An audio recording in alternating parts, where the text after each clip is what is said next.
Okay, so beta, the recording of the session is on now. So last session we were doing questions based on plotting of sides, graphical combination of sides, and we discussed some of the concepts. So today we are going to discuss some further concepts which may be involved in these questions, graphical combination of side or plotting of sides. Now these concepts are, one is resolution of a cocked hat, and the second one is high altitude observation. तो ये दो concept आज हम लोग discuss करने वाले हैं. Before we go into these concepts, any doubts or queries which you are having till now, so you can share those queries with me, and we will first sort them out, and then we will move on to these.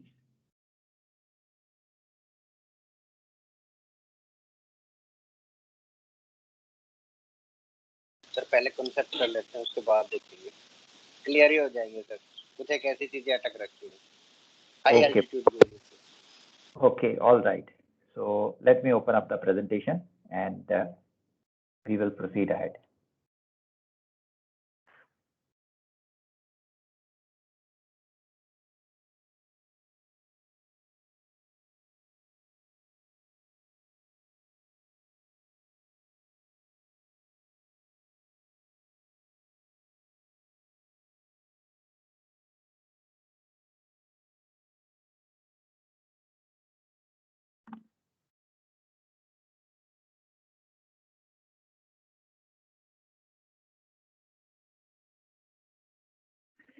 Okay. Last session, beta, we were also discussing about which method to use for side solving. उसमें हमने कुछ एक points कर लिए थे, and some of the points were remaining. So I will cover that also, and then we will proceed to the other two topics.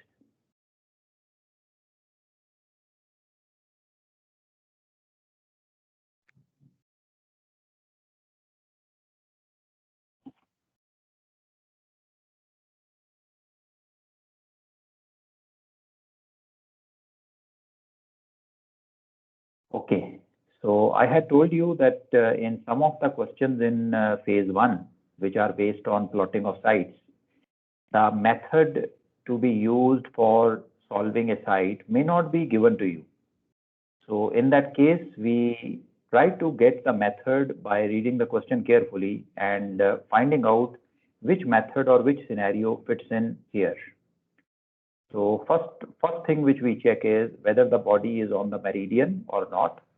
So this may be mentioned by using the word marpas or crossing the meridian, or by giving the azimuth of the body as north, south, or 0, 180. So in all these cases, when the body is on the meridian, we solve this side by using the marpas method only. Then in step number 2, I told you to check for Polaris or pole star observation. If you have a Polaris or pole star observation, then the only method which we use is the Polaris correction table. So that is the second step. Now coming to the third step, we need to check if fixed latitude is given to us in the question, or it has been calculated using the above 2 points. So if it is so, then the method which we use is longitude by chronometer. So we discussed on that day that the advantage of using longitude by chronometer is that the observed longitude which we get from the formula is straight away our fixed longitude. Now that happens because the longitude we have used is the fixed latitude itself. In these questions, though intercept method also can be used, but the advantage of long by chron is that it will give you the fixed longitude straight away, and we don't even need to calculate the azimuth of the body. We don't need to calculate the azimuth of the body. We don't need to plot the PL on the chart or on the answer sheet. Straight away, the longitude obtained is our fixed longitude. If you use intercept method, the question can be solved using intercept also, but you see the disadvantage is with intercept method, the azimuth has to be calculated. So that will add to your solving time. You will require more time. And after calculating the azimuth, the PL has to be plotted graphically for obtaining the fix, which will require much longer calculation and time. So that is why long by Cron is a beneficial method to use in these scenarios. So that was the third step. Now going further, we discussed when we did the X meridian questions that if the question mentions that the body is close to the meridian or near the meridian, then the paper setter is expecting you to work this out with the X meridian method. So we don't even need to check whether it is within the X meridian limit or not. We can straight away write it there. Since it is mentioned that the body is close to the meridian, we are solving it using the X meridian method. Okay. Now there's another point which should be kept in mind. Though it is not straight away used in the questions, but it can come to you as a help if required. If you get stuck in some question and you are doubtful which method should be used here, this concept may be of help. Now the concept is, if the celestial body happens to be close to the meridian, either it is given in the question or you have calculated it, you come to know that the body is close to the meridian, which means azimuth of the body is close to north or south or 000 or 180. In these cases, we should avoid using longitude by chronometer method. Why long by Cron is not recommended in these scenarios is the error in longitude by chronometer method becomes high if the body is close to the meridian. So this happens because of a small angle of cut between the PL and the DR latitude. So this could be used in some of the questions. तो past papers में कहीं पे मैंने इस concept को देखा नहीं है use करते हुए, but keep it at the back of your mind. And if you get a bouncer question type of thing, this may help you to identify which method should be used. ये long by Cron method की एक limitation है कि हम इसे कभी body meridian के पास हो तो use नहीं कर सकते हैं. Okay, so these steps or these concepts will help you identify immediately which method is to be used in a certain question. Okay, so this completes the method to be used, determining the method to be used. Now let's go to the second concept, which is the cocked hat.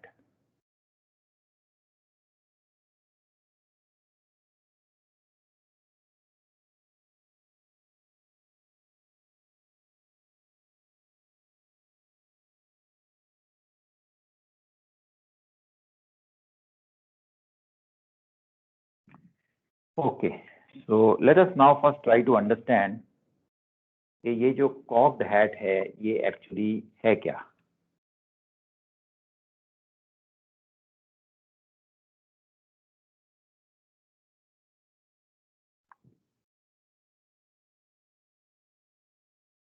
Beta, in normal questions, normal plotting questions, usually we are given two position lines.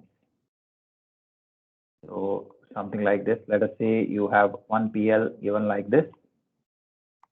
They give you a second PL. The second PL could be something like this. So when these two PLs are provided to us and we plot them, they will intersect at a point, and this intersection point is our fix. So this is a normal routine question. However, in some of the questions, it is possible that instead of giving you two PLs, they may give you three position lines. Now, if they have given you three position lines, it is not necessary that they will all be intersecting at one single point. If all is well, everything is good, everything is accurate, the third PL also should pass from the fixed. But sometimes you will see that the third PL does not pass from the fixed. The third PL could be like this.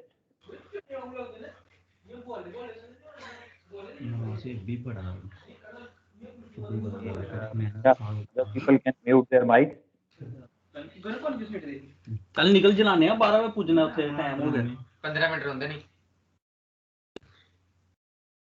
तेरे पे केड़ी आ गई gift दे नहीं आंदा किसी madam से केड़ा copy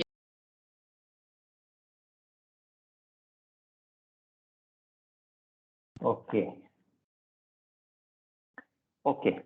So in case 3 position lines are given to us and they do not intersect at one single point, then we do not have a fix. We do not have a fix. What we have now is a triangle. You see, one PL is this, second PL is this, and the third PL is this. So we have a triangle. Now this triangle is known as the cogged hat. Okay. This is also interesting to note कि ये cogged hat कहाँ से आया? ये जो बेटा पुराने देसी मुर्गे होते थे ना, आजकल तो ब्रॉयलर्स होते हैं, तो पुराने टाइम में जो मुर्गे होते थे उनके सिर के ऊपर कलगी होती थी, कलगी. The shape of that कलगी was like this. Okay. आजकल भी शादी के लिए जब कभी हम लोग पगड़ी पहनते हैं उसके ऊपर भी ये लगाई जाती है. So this is what is known as cocked hat. And if you see, हमारी जो ये triangle बन रही है, this triangle shape is matching with this. That's how the name came to be known as the cocked hat. So anyway, that was just out of context. So this is the meaning of the cocked hat. If you take 3 PL, 3 position lines, and they do not intersect at one single point, they are making a triangle, then we call that triangle a cocked hat. अब बात ये आती है number 1. सबसे पहली चीज जो mind में आती है कि भाई ये कॉग्ड हैट बनी क्यों? ये कॉग्ड हैट तो नहीं बननी चाहिए. आपने अगर एक टाइम पे 3 PL ली हैं, ये पहली PL थी, ये दूसरी PL थी, तो तीसरी PL को भी यहीं से पास होना चाहिए. तीसरी PL यहाँ से क्यों पास नहीं कर रही है? Why it is passing from some other place? Why is it not passing from the intersection point? Now इसके बेटा 2 रीजन हो सकते हैं. बेसिकली तो एक ही रीजन है, but then it can be classified into 2. Reason इसका है मिस्टेक और एरर. सिर्फ किसी मिस्टेक या एरर की वजह से ही ये कॉग्ड हैट बन सकती है. अब ये जो मिस्टेक या एरर है, ये साइट लेने में भी हो सकती है, when you are using the sextant and when you are taking the altitude. और ये जो एरर है ये कैलकुलेशन में भी हो सकती है. साइट आपने ठीक ली हो, कैलकुलेशन में आपने कहीं गलती कर दी हो. तो if there is a error, तो हमारी तीनों PL एक पॉइंट पे नहीं कट करेंगी. They will intersect at different points, making a triangle और मेकिंग ए कॉग्ड हैट. अब पता चल गया हमें कि इसका कॉज क्या है. इसका कॉज है एरर. अब ये एरर जो है ये 2 टाइप की हो सकती है. It can be a uniform error और it can be a non uniform error. इनका क्या मतलब है? यूनिफॉर्म एरर का मतलब है कि तीनों की तीनों PL में, लेट अस से this was PL number 1, this was PL number 2 and this was PL number 3. तीनों की तीनों PL में डिफरेंट एरर आ जाए या 2 PL करेक्ट हो, थर्ड वाली PL में एरर आ जाए, इसको बोलते हैं नॉन यूनिफॉर्म एरर.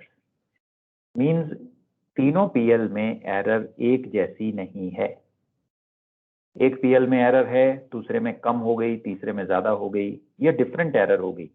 एक में आपने एल्टीट्यूड गलत ले लिया, दूसरे में कैलकुलेशन में मिस्टेक हो गई, तीसरी वाली एक्यूरेट है. तो तीनों PL में डिफरेंट एरर्स आ गई. इनको बोलते हैं नॉन यूनिफॉर्म एरर. अब अगर तो नॉन यूनिफॉर्म एरर की वजह से आपकी कॉग्ड हैट बनी है, फिर तो the only way to resolve this and to find our position is to take the site again. आप दोबारा से साइट लो, दोबारा से उसको वर्कआउट करो और this time work it out carefully so that the error is not repeated and you will be able to fix your position. That is the only way.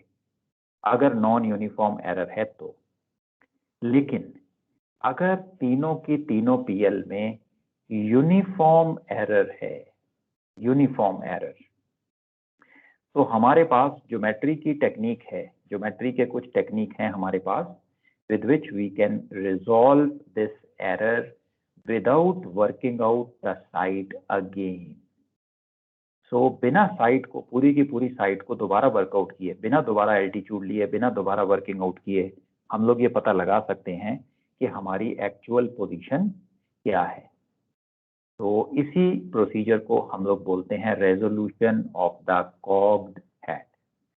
तो पहला कॉन्सेप्ट जहां पे ये रेजोल्यूशन लग सकती है वो ये है कि एरर तीनों की तीनों पीएल में यूनिफॉर्म होनी चाहिए।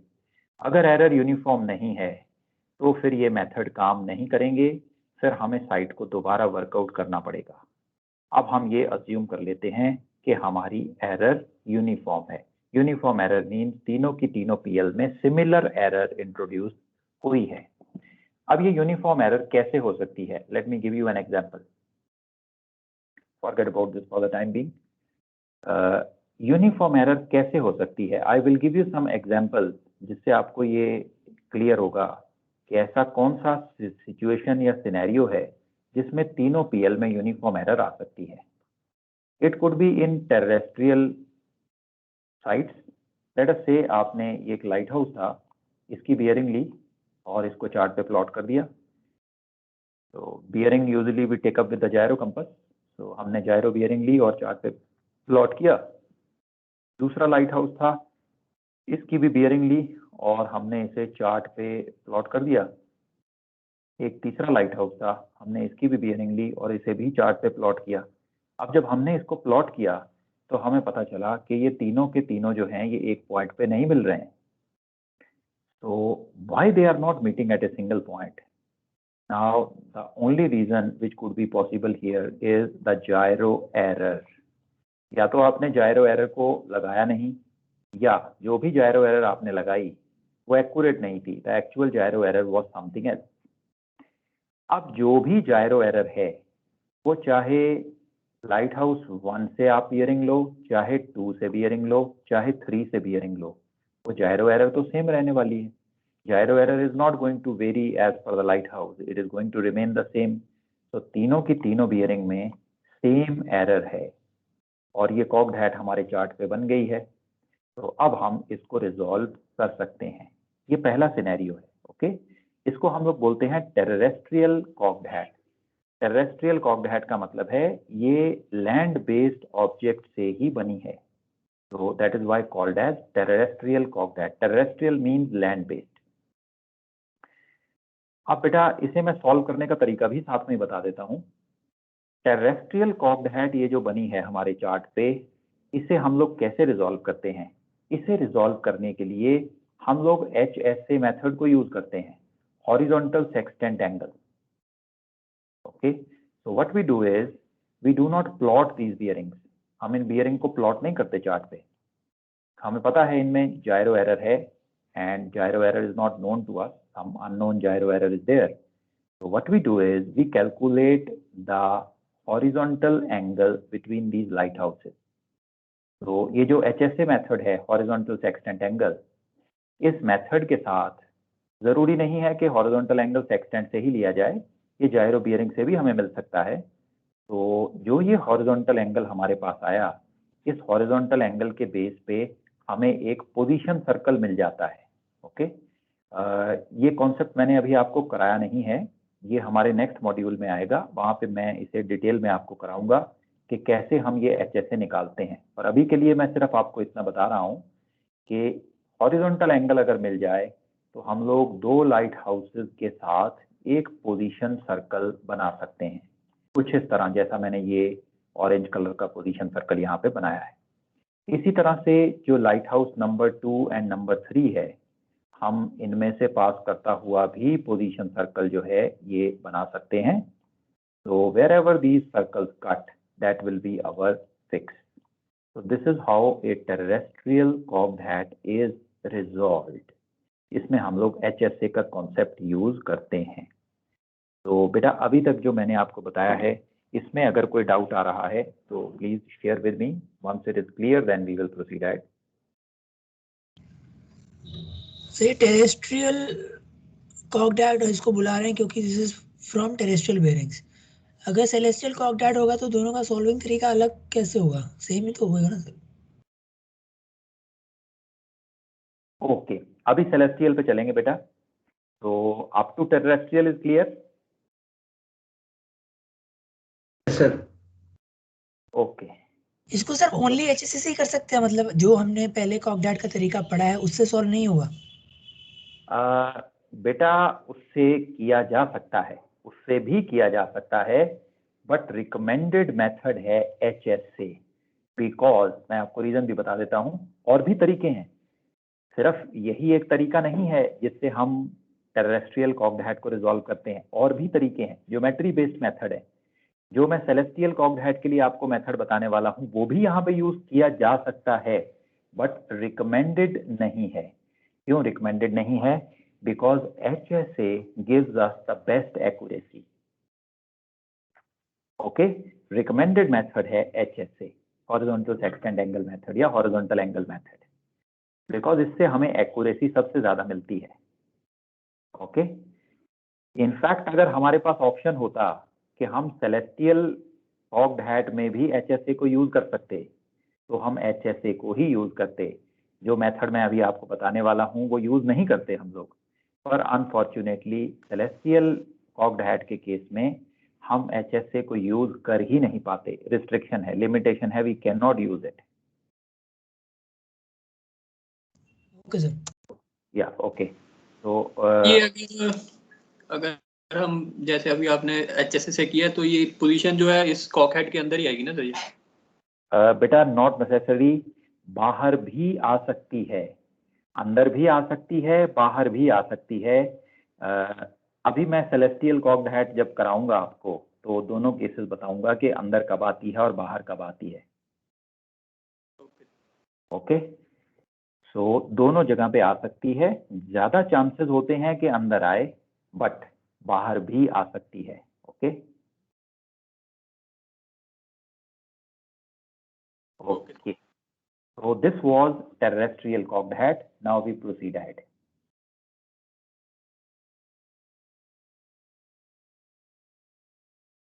ये मैंने अभी आपको बताया रेजोल्यूशन ऑफ कॉक्ड हैट। सबसे पहले हमने देखा कॉक्ड हैट होती क्या है, फिर इसके कॉज को देखा, फिर हमने देखा दो कॉजेज हैं इसके, uniform error and non uniform error.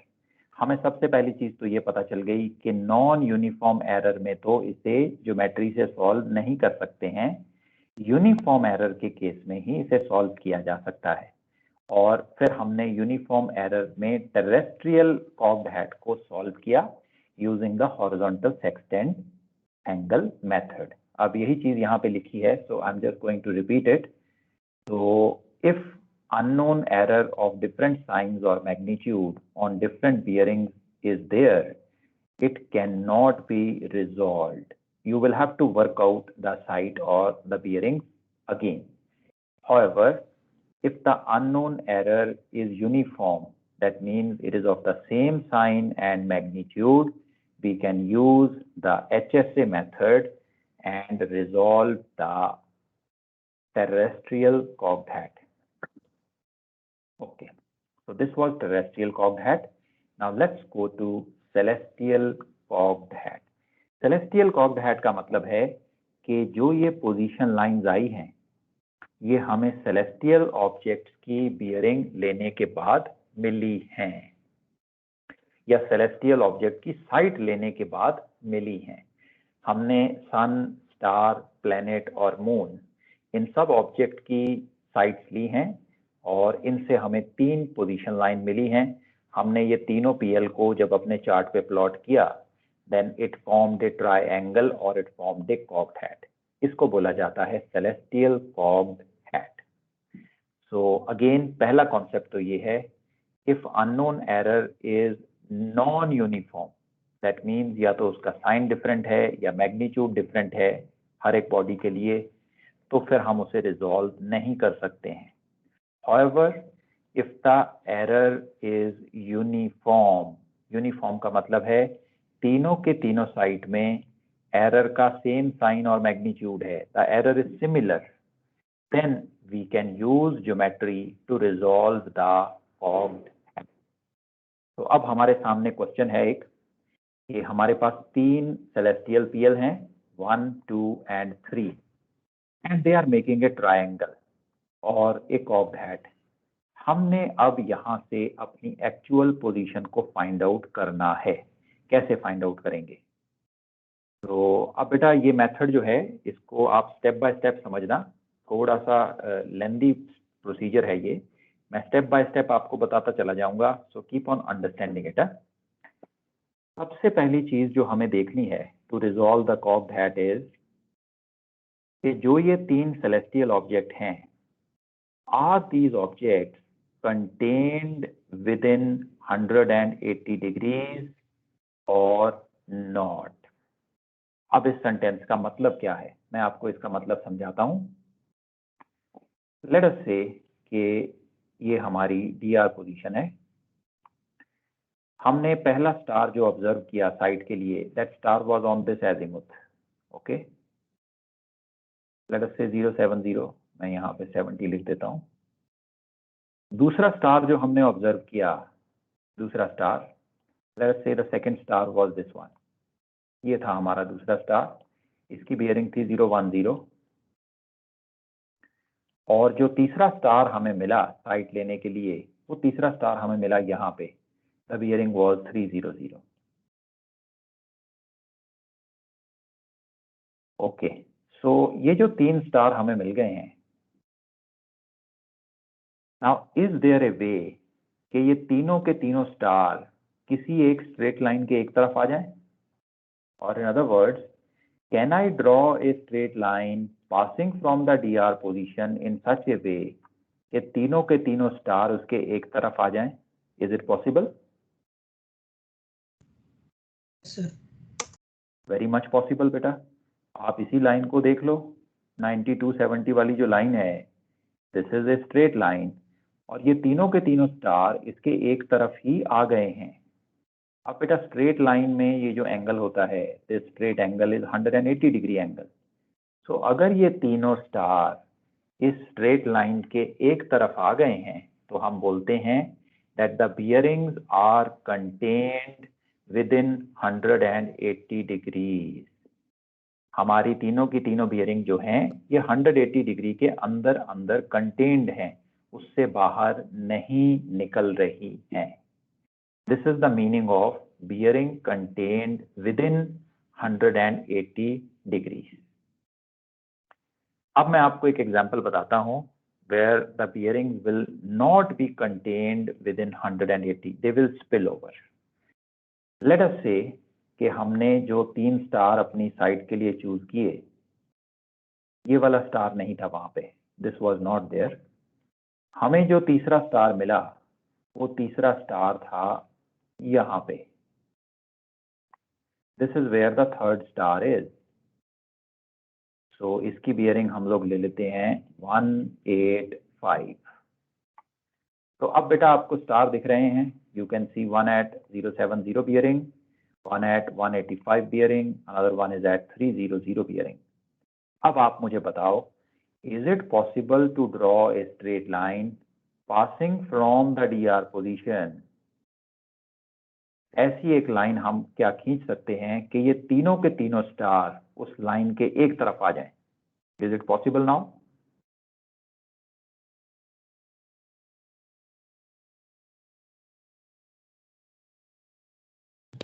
No sir. अब ये पॉसिबल नहीं है बेटा। अब आप कोई भी ऐसी स्ट्रेट लाइन नहीं खींच सकते जो डीआर पोजीशन से पास हो रही हो, जिससे ये तीनों के तीनों स्टार उसके एक तरफ आ जाएं।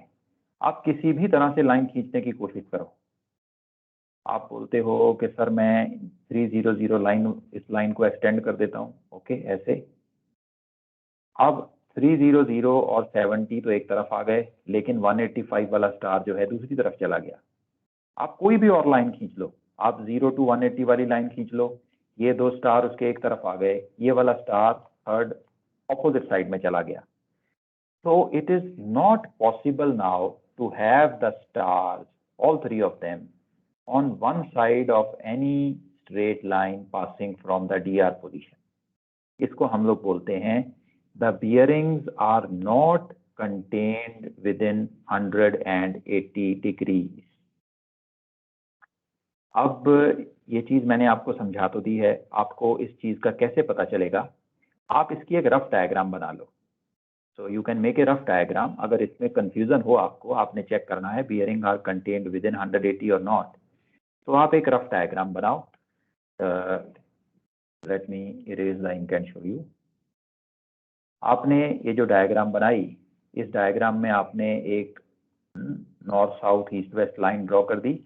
फिर आप 360 डिग्री राउंड जो यूज करते हो अपना, वो 360 डिग्री राउंड ले लो और जो तीनों की तीनों बियरिंग्स हैं उनको मार्क कर दो यहाँ पे।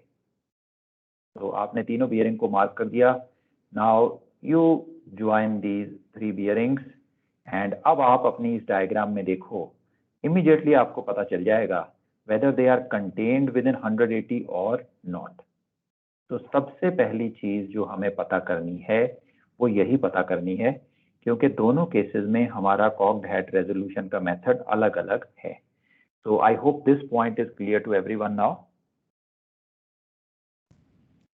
सर इनकेस इंटरसेप्ट रहेगा तो उसको कहाँ से प्लॉट करना पड़ेगा?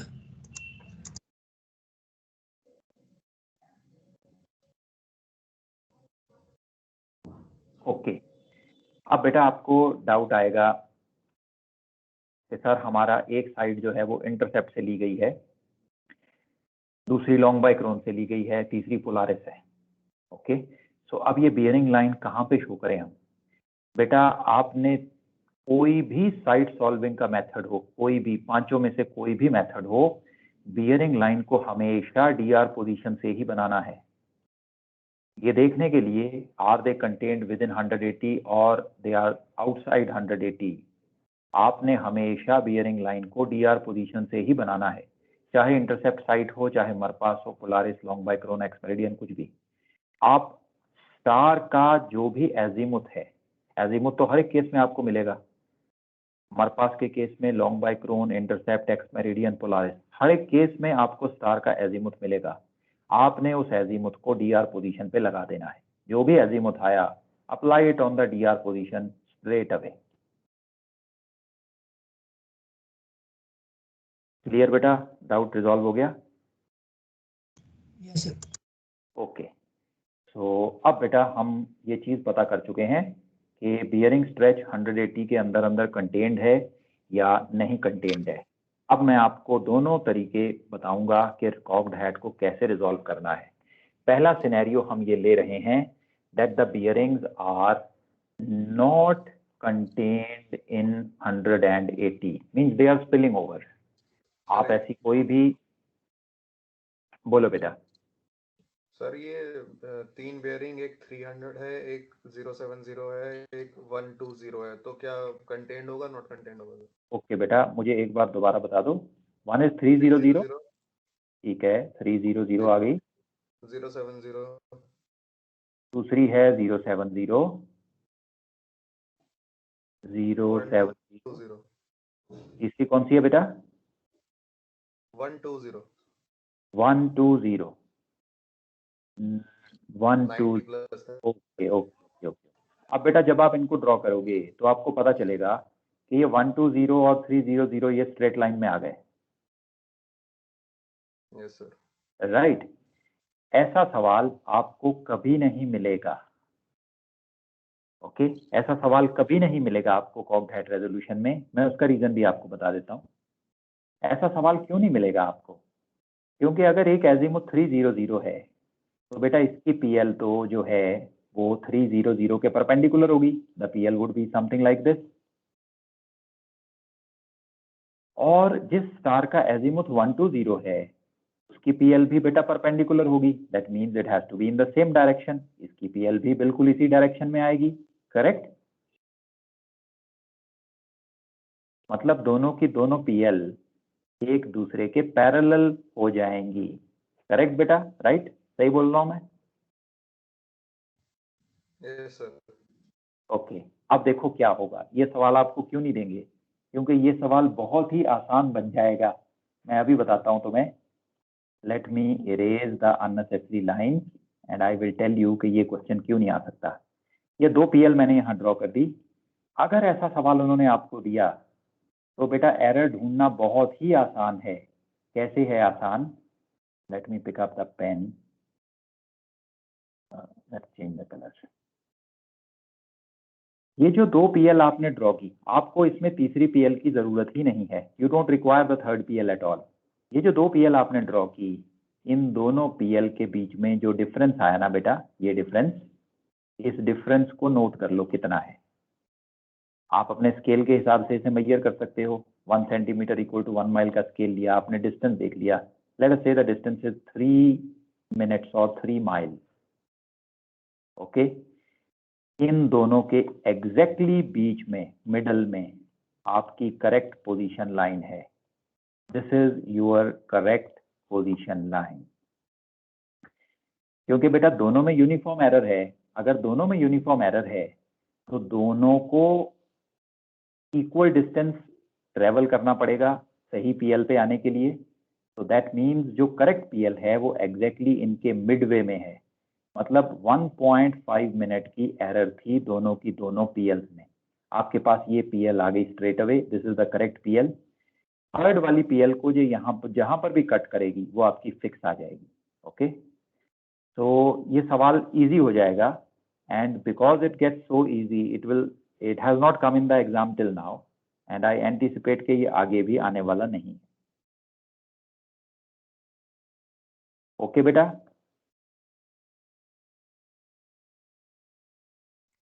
मैं अब इसकी और डेप्थ में नहीं जा रहा Yes, sir. हूँ। ओके, सो अप टू इतना अगर आप समझ गए हो, that's more than enough for now. Okay okay, sir ये मेथड सिर्फ सेलेस्टियल के लिए यूज होता है? हाँ बेटा, ये मेथड हम सिर्फ सेलेस्टियल के लिए यूज करते हैं। Okay okay sir. अब आपके माइंड में अगला डाउट भी आ सकता है कि क्या हम इसे टेरेस्ट्रियल के लिए यूज कर सकते हैं? उसका आंसर है यस, यूज कर सकते हैं। ओके, लेकिन रिकमेंडेड नहीं है।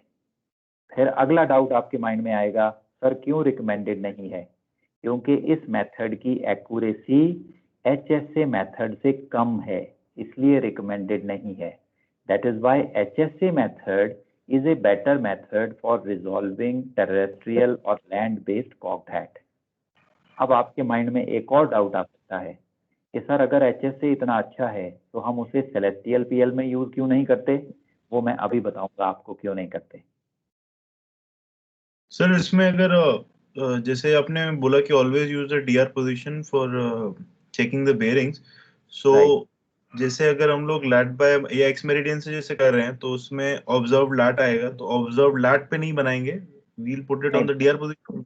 No no no no no, आपने बेटा अभी पीएल नहीं बनाई है। आपने सिर्फ ये चेक करना है कि हमारी तीनों की तीनों सेलेस्टियल बॉडी 180 डिग्री के अंदर हैं या नहीं। सिर्फ इसी चीज को चेक किया है अभी। पीएल जब बनाएंगे obviously the PL will be based on the observe lat only.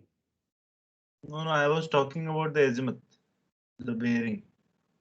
बेटा एजीमुथ जब हम 180 स्ट्रेच को चेक करने के लिए ड्रॉ करते हैं तो वो डीआर पोजीशन पे ही ड्रॉ होता है। ओके, अब आप ये बोल रहे हो कि ये हमारी डीआर थी। ओके, एक ऑब्जर्व लैट था हमारा, लेट अस से ये ऑब्जर्व लैट है हमारा। ओके, अब ऑब्जर्व लैट पे एजीमुथ ये आ रहा है, दूसरा एजीमुथ यहाँ बना दिया, तीसरा एजीमुथ यहाँ पे आ गया। अब बेटा अलग अलग पोजीशन पे अगर आप एजीमुथ ड्रॉ करोगे तो कंपेयर नहीं कर पाओगे ना।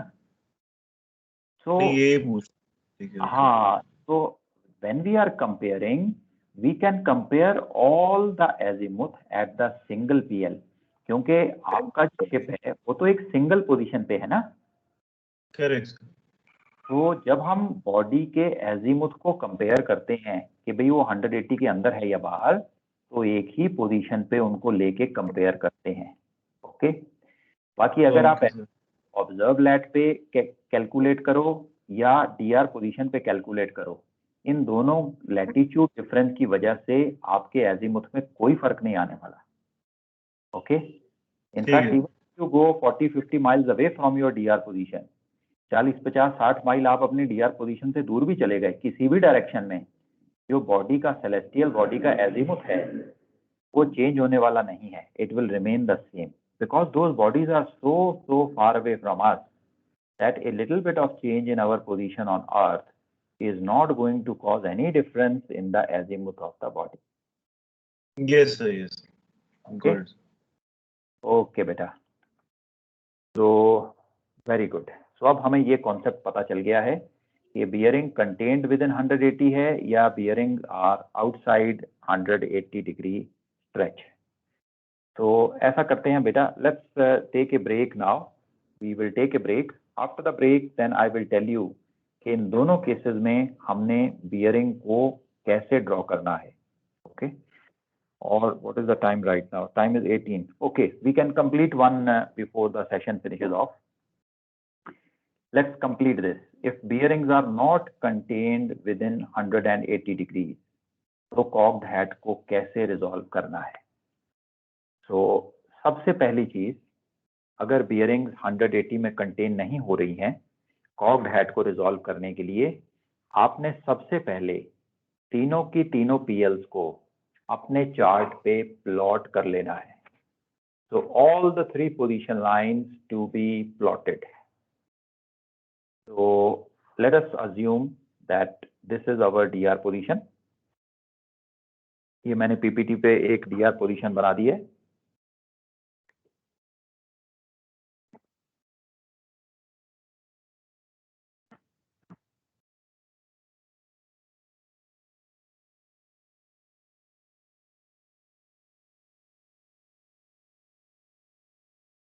अब इस DR पोजीशन पे हम अपनी तीनों PL को प्लॉट करते हैं. लेट अस अज्यूम कि हमारा जो पहला स्टार है वो यहाँ पे है. This is where the star is. इस स्टार का जो एजीमुथ है ये भी मैंने ड्रॉ कर दिया. This is the azimuth of the first star. और मैंने इस स्टार की PL भी ड्रॉ कर दी. Let us for now assume कि ये जो PL है ये इंटरसेप्ट मेथड से हमने ली है. तीनों के तीनों को पहले इंटरसेप्ट से लेते हैं. तो ये पहली वाली PL, रेड कलर की PL, रेड कलर के स्टार के साथ मैंने अपने चार्ट पे प्लॉट कर दी. तो ये पहली PL आ गई हमारे पास. Now let's plot the second PL. ये ब्लू कलर का सेकेंड स्टार आया एक हमारे पास. हमने स्टार का एजीमुथ भी ड्रॉ कर दिया और इसे भी हमने इंटरसेप्ट मेथड के साथ कैलकुलेट किया. तो हमारे पास इंटरसेप्ट आ गया. लेट अस से 1 माइल टूवर्ड्स. हमने 1 माइल टूवर्ड्स इंटरसेप्ट के साथ सेकेंड PL, ब्लू कलर की PL भी अपने चार्ट पे ड्रॉ कर दी. ये सेकेंड PL हमारे चार्ट पे आ गई. Now let's go to the third star. तीसरा स्टार हमारा ये ग्रीन कलर का स्टार है जिससे हमने साइड ली. इसका एजीमुथ हमने ड्रॉ किया. This was also taken using intercept method. हमने इंटरसेप्ट को अपने चार्ट पे प्लॉट किया. हमारे पास ये थर्ड PL भी आ गई. So now you can see कि तीनों की तीनों PL, red, blue and green, they are not intersecting at one single point. They are making a triangle or they are making a cocked hat. अब हम सबसे पहले तो ये पता करेंगे कि भाई ये एरर आई क्यों. जैसे ही cocked hat बनी हमें पता चल गया हमारी पोजीशन लाइन में एरर है. तो सबसे पहले तो ये चेक करेंगे whether it is a uniform error or a non-uniform error.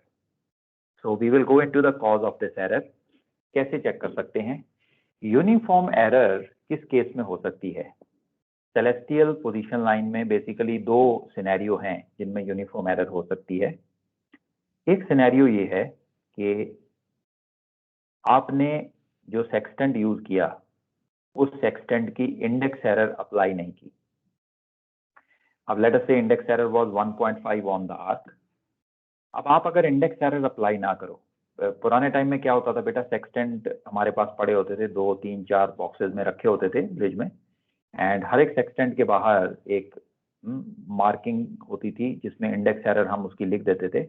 Whenever we used to pick a sextant, we will read the index error from there and we will use that index error. अब अगर किसी ने गलती से sextant का डब्बा बदल दिया, एक सेक्सटेंट जिसकी इंडेक्स एरर थी 1.5 ऑन, उसको 0 इंडेक्स एरर वाले डब्बे में रख दिया और 0 वाला इधर रख दिया. अब अगर आप इस सेक्सटेंट को यूज करोगे तो आप सोचोगे इंडेक्स एरर 0 है, बट एक्चुअली तो उसकी इंडेक्स एरर 1.5 है.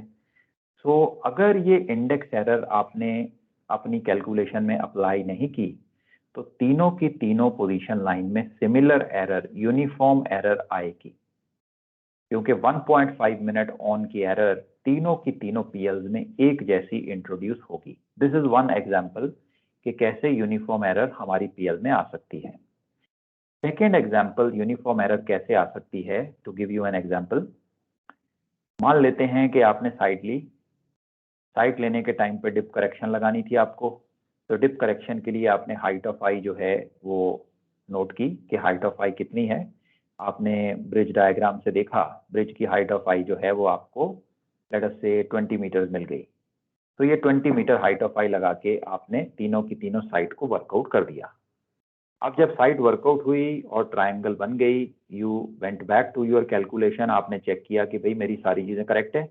आपको पता चला कि मैंने तो height of I ballast passage की ले ली है, लेकिन हाइट ऑफ आई जो शिप है वो तो लोडेड है अभी, तो हाइट ऑफ आई तो मेरी कम है, ये 20 मीटर नहीं है, हाइट ऑफ आई तो मेरी सिर्फ 11 मीटर है अभी, ओके, और what.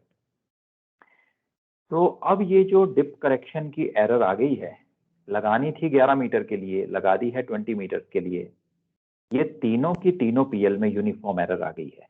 So these are the scenarios where uniform error can come. तो यूनिफॉर्म एरर इस तरीके से हमारी साइट में आ गई, हमें पता चल गया कि यूनिफॉर्म एरर है. अब हम इसे रिजॉल्व कर सकते हैं. कैसे रिजॉल्व करेंगे? The method is very easy. जो ये ट्राइंगल आपके चार्ट पे बन गई है, आपने इस ट्राइंगल के जो तीनों वर्टेक्स हैं या जो तीनों एंगल बन रहे हैं, इन तीनों एंगल्स के एंगल बाइसेक्टर ड्रॉ करने हैं. तो मैंने ये पहला वाला जो इसका वर्टेक्स था, इसका एंगल बाइसेक्टर ड्रॉ कर दिया. फिर दूसरा वर्टेक्स, वहां पे भी एंगल बाइसेक्टर ड्रॉ कर दिया. और फिर तीसरा वाला जो एंगल था, वहां पे भी एंगल बाइसेक्टर को ड्रॉ कर दिया. ये तीनों के तीनों एंगल बाइसेक्टर एक ही पॉइंट पे मिलेंगे. जहां पे ये मिलेंगे, that point is our fix.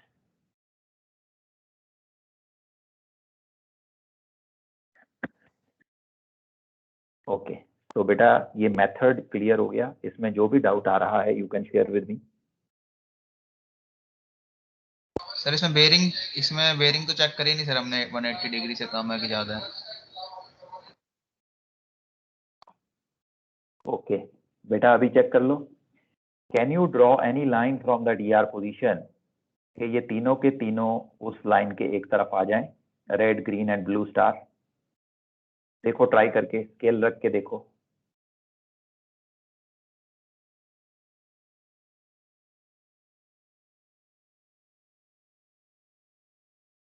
है कोई तरीका इन तीनों को एक स्ट्रेट लाइन के एक तरफ लाने का?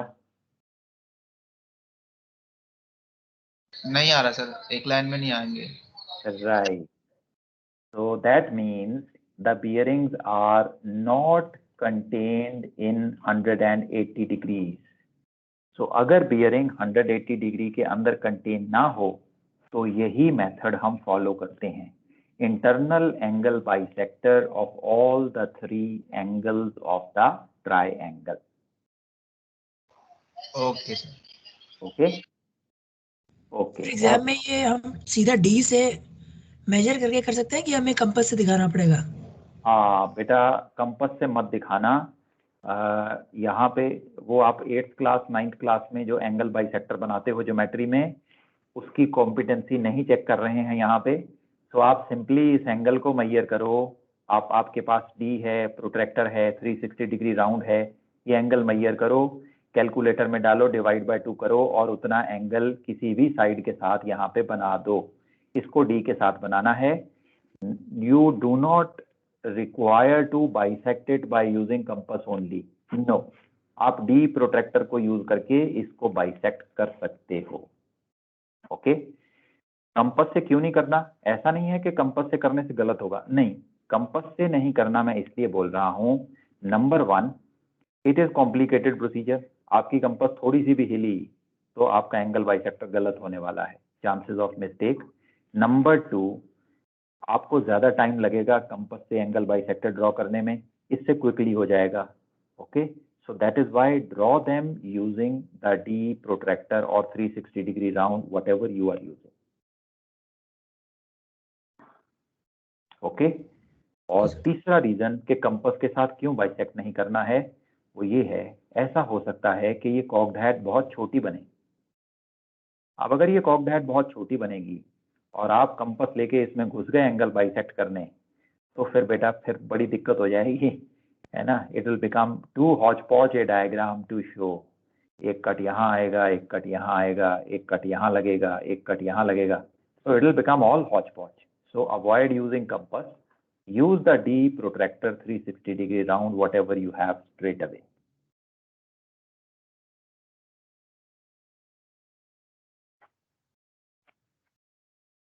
ओके, तो और कोई डाउट आ रहा है बेटा इसमें?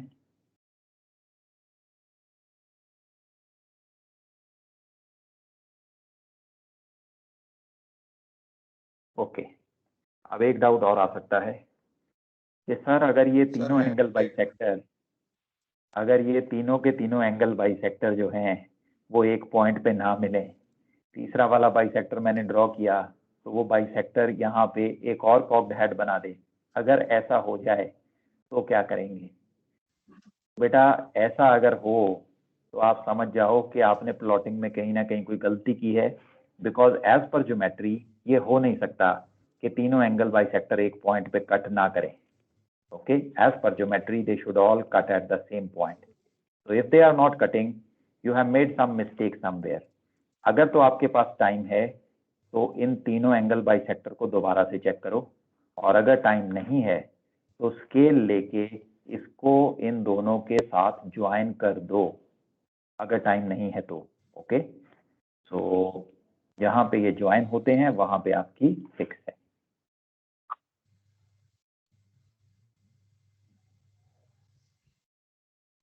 ओके बेटा, तो let's take a break now. Sir ये जो हाँ बोलो बोलो जी। जो अब ये यूनिफॉर्मिटी चेक करा रहे थे आपकी, इंडेक्स एरर ना लगाया हो या फिर डिप गलत ली हो, राइट, तो वो हमने चेक कर लिया, सपोज इंडेक्स एरर नहीं लगाया हुआ है, सब यूनिफॉर्म है, तो उसके बाद फिर हमने ये प्रोसीड किया है, ऐसे सही है ना सर? दैट्स राइट बेटा, हमने ये और पहले अगर चेक सर किया कि एरर यूनिफॉर्म है या नहीं। वो तो मैंने आपको सिर्फ 2 एग्जांपल दी हैं। किसी भी तरीके से अगर आपको वो क्वेश्चन में बोल दे कि भाई ये एरर यूनिफॉर्म, या क्वेश्चन में ना भी बोले, अगर वो आपको कॉक्ड हैट रिजॉल्व करने के लिए बोल रहा है, तो it is only possible if the error is uniform, और हम इस क्वेश्चन में ये अज्यूम करके ही चलते हैं कि एरर यूनिफॉर्म है। अच्छा, ओके ठीक है सर। और नहीं होगा, यूनिफॉर्म नहीं होगा तो क्या करेंगे सर? ओके, अगर यूनिफॉर्म नहीं होगा फिर ये मेथड काम नहीं करेंगे। अगर यूनिफॉर्म नहीं है तो हमें दोबारा से साइड्स को वर्कआउट करना पड़ेगा, that's the only option available then. वो यूनिफॉर्म नहीं वाला केस भी आती है सर क्वेश्चंस? नहीं बेटा, उस पर क्वेश्चन नहीं आएंगे, उस पे क्वेश्चन बन ही नहीं सकता ना, बिकॉज उस पे आप उस पे क्वेश्चन अगर बनाएंगे तो फिर आपको दोबारा से साइड देनी पड़ेगी ना सॉल्व आउट करने के लिए। सर और ये इसका क्वेश्चन में सर पता कैसे चलेगा कि ये कॉकडेट का क्वेश्चन है कि कॉकडेट मेंशन्ड होगा, या फिर क्योंकि अब जैसे 3 बेरिंग दे दी तो हम और बोलेगा फाइंड द वेसल पोजीशन, तो हम लोग को लगेगा कि एचएसए से भी कर सकते हैं इसको, तो वो तो या फिर जब चार्ट पे बनाएंगे तभी पता, क्योंकि ये कि जब when you are doing the question तो करने से पहले पता होना चाहिए कि तुम किसमें करना क्या। एग्जैक्टली बेटा, देखो जो एचएसए मेथड है वो तो आप लाइट हाउसेज के साथ टेरेस्ट्रियल बियरिंग के साथ बनाओगे, स्टार के साथ आप एचएसए मेथड को यूज कर ही नहीं सकते, क्योंकि स्टार की पोजीशन आपके चार्ट में है ही नहीं, तो आप एचएसए मेथड यूज कर ही नहीं पाओगे। एचएसए मेथड तो सिर्फ उन ऑब्जेक्ट के साथ किया जा सकता है which are available on the chart. Okay, तो ये वाला हम लोगों को आंसर शीट में बनाना है ना? एग्जैक्टली बेटा, ये आंसर शीट में बनेगा। और आंसर शीट में भी आप इसका एचएस से सॉल्व नहीं कर पाओगे, क्योंकि आपको पता ही नहीं है ना कि ये स्टार कहाँ पे है। Where is the star, you don't know. Where is the star, we don't know. Where is the star, we don't no.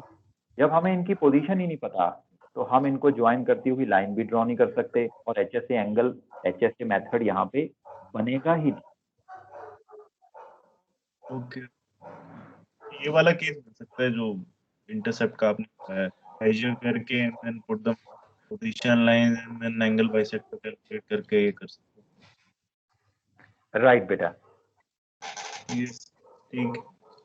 Okay. Excuse me sir, sir ये दोनों कॉन्सेप्ट, ये कॉन्सेप्ट बताने के बाद आप एक एक क्वेश्चन भी दिखा देंगे क्या इनका? बेटा मैं दिखा देता हूँ आपको, क्वेश्चन भी दिखा देता हूँ। What we will do is, let's take a break now, and पूरा after the break, when we करने के बाद दिखा देना sir. when we meet back, I will show you a question, and I will tell you how to identify these kind of questions. So it's already about वो 35. भी बताना sir कि कुछ एक क्वेश्चन में पूछा होता है वो एरर कितना है। ओके, सो वो भी देख लेते हैं बेटा, कि अगर वो हमसे पूछ लें कि भाई इंडेक्स एरर नहीं लगाया था हमने, नाउ बताइए कि इंडेक्स एरर कितना है, वो भी हम यहाँ से ढूंढ सकते हैं। I will tell you that also. Okay, so let's take a break. It's about 35 now. Let's meet back at 50.